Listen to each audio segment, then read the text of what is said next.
তো বন্ধুরা, আজ আমি বানাবো ছোট সাইজের আলু দিয়ে সোয়াবিনের তরকারি।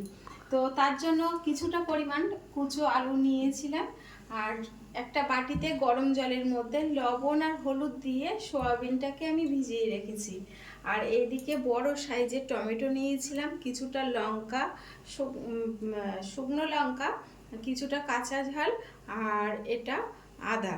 তো আর এইদিকে বাটিতে আমি নিয়েছিলাম একটু জিরের গুঁড়ো, ধনের গুঁড়ো, আর কাশ্মীরি লঙ্কার গুঁড়ো, আর সাথে হলুদ। তো এটা দিয়ে আমি জলের সাথে মিক্স করে রেখে দিয়েছিলাম।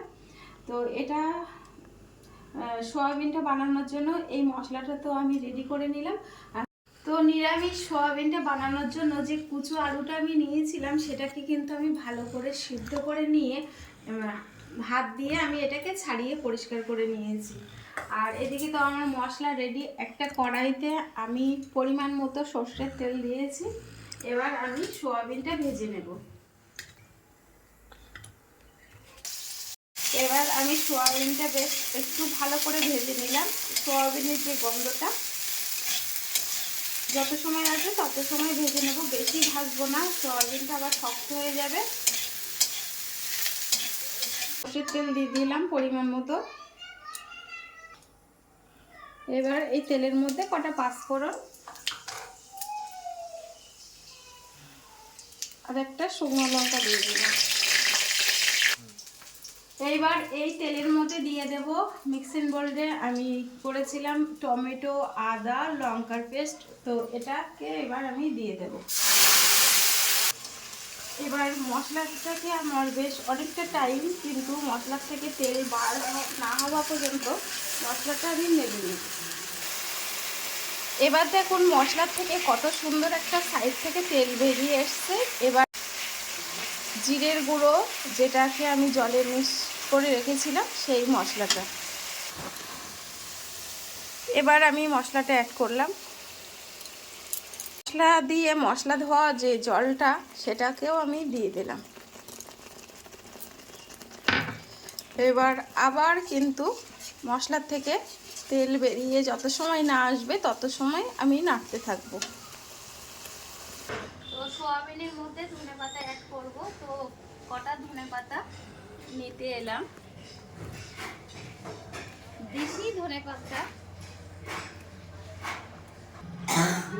তো বাড়িতে লাগানো কিছু দেশি ধনেপাতা আমি নিয়ে নিলাম, এটাও আমি তরকারির সাথে অ্যাড করব। দেখুন মশলার গা থেকে কিন্তু সুন্দর একটা তেল বেরিয়ে এসছে। এবার আমি এর মধ্যে দিয়ে দেব আমার সিদ্ধ করে রাখা আলুগুলো।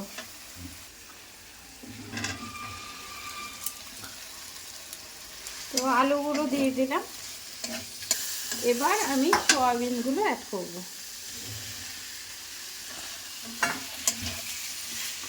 আমি কিছুটা চিনি অ্যাড করলাম, যেহেতু আমি নিরামিষ সোয়াবিন করছি সেই জন্য আমি স্বাদটা ব্যালেন্স করার জন্য কিন্তু অল্প চিনি দিলাম।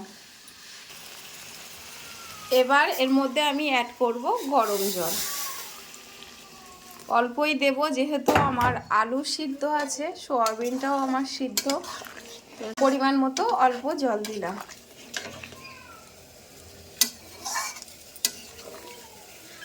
পাঁচফোড়নটা ভেজে নিয়েছি, সোয়াবিনে অ্যাড করব, সেই জন্য পাঁচফোড়নটা এবার আমি গুঁড়ো করে নেব। এই নামানোর আগে কিন্তু আমি ধনেপাতাগুলো হাত দিয়ে কুচিয়ে দিয়ে দিলাম।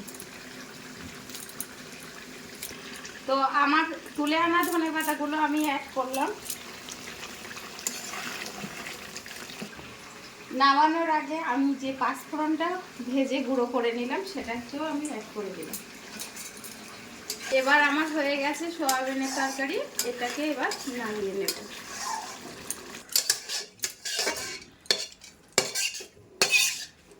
তো দেখুন আমার একদম রেডি হয়ে গেছে নিরামিষ কুচো আলু দিয়ে সোয়াবিনের তরকারি।